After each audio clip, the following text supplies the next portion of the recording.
ইয়া রাসূলুল্লাহ, আমি তো ভেবেছিলাম আপনি মাত্র কয়েকজন সাহাবী নিয়ে আমার বাড়িতে খাবার খাওয়ার জন্য আসবেন, কিন্তু আপনি তো সকলকে দাওয়াত দিলেন। এখন 100 থেকে মনান্তরে 1000 জন সাহাবী আমার বাড়িতে যাবে, এই কথা আমি বুঝতে পারিনি। আপনি তো জানেন আমি নিতান্তই একজন গরিব অসহায় মানুষ। এখন কি হবে, এখন কি করব?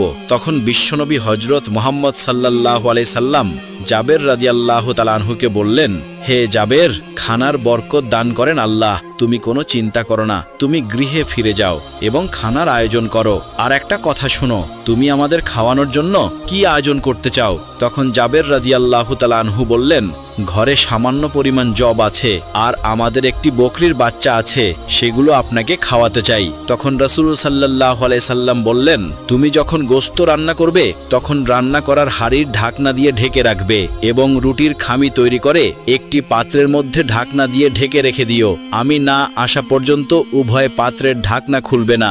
বিশ্বনবীর মুখের এই কথা শোনার পর জাবের রাদিয়াল্লাহু তাআলা আনহু অত্যন্ত খুশিতে বাড়ি ফিরে এলেন।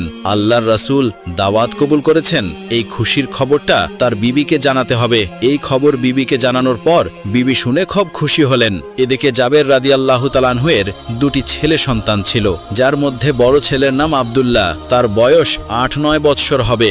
জাবের রাদিয়াল্লাহু তাআলা আনহু বড় ছেলেকে ডাকলেন, বাবা আব্দুল্লাহ, এদিকে আসো, আমাদের বকরি বাচ্চাটিকে জবাই করব।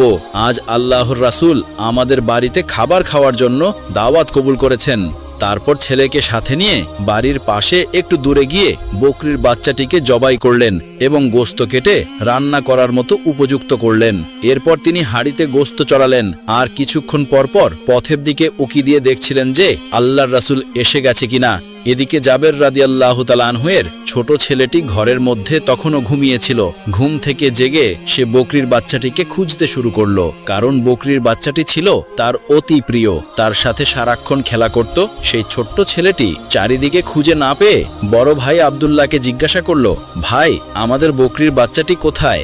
বাচ্চাটিকে তো আমি কোথাও খুঁজে পাচ্ছি না। তখন বড় ভাই আব্দুল্লাহ বলল, তুমি তো ঘুমিয়েছিলে, তাই তুমি জানো না। আব্বাজান আজ আমাদের বকরির বাচ্চাটিকে জবাই করে দিয়েছে। তখন ছোট ভাইটি বলল, ভাই, কোথায় জবাই করেছে, আমাকে একটু দেখাও। এরপর বড় ভাই আব্দুল্লাহ ছোট ভাইকে সাথে নিয়ে সেই জায়গায় চলে গেল যেখানে বকরির বাচ্চাটিকে জবাই করা হয়েছিল। তখন ছোট ভাই বড় ভাইকে বলল, কিভাবে জবাই করেছে আমাকে একটু দেখাও। আব্দুল্লাহ তখন বলল, তুমি দেখবে, তাহলে এখানে শুয়ে পড়ো। ছোট্ট শিশুটির বয়স 2-3 বছর হবে আর আব্দুল্লাহর বয়স 8-9 বছর হবে। দুজনেই তখন অবুঝ ছিল।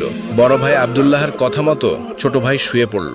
যখন ছোট ভাই সেখানে শুয়ে পড়ল তখন অবুঝ আব্দুল্লাহ ছোট ভাইয়ের গলায় সজোরে